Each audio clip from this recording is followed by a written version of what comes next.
আসসালামু আলাইকুম। আজকে আমি রান্না করছি চর্বি দিয়ে খিচুড়ি। এই চর্বিটা আমি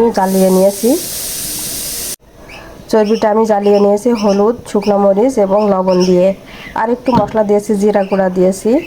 খিচুড়ি ভাতটা দিয়ে দিয়েছি চুলাতে। খিচুড়ি ভাতে যা যা লাগে আর কি সব কিছু দিয়েছি।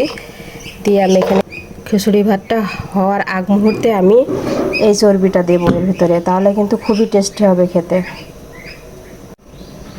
আমরা একটা ভুল করি যে আগেই কিন্তু আমরা চর্বিটা না জ্বালিয়ে দিয়ে দিই, কিন্তু এই ভুলটা কখনোই করা যাবে না, তাহলে কিন্তু খিচুড়ি ভাতটা খাওয়া যাবে না আর সেটা স্বাস্থ্যকর হবে না।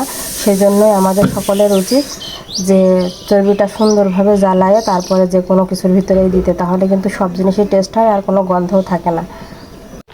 এই যে এই মুহূর্তে আমি চর্বিটা দিয়ে দিয়েছি, এই যে চর্বিটা দেখা যাচ্ছে, আমি চর্বিটা দিয়েছি।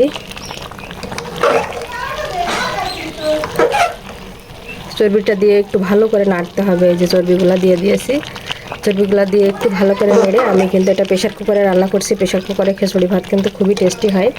আমি এখন এই যে প্রেশার কুকারে ঢাকনিটা লাগাই দিব। লবণ টবণ সব ঠিক আছে, একদম পারফেক্ট সব কিছুই। কালারটাও বেশ মাশাআল্লাহ হয়েছে।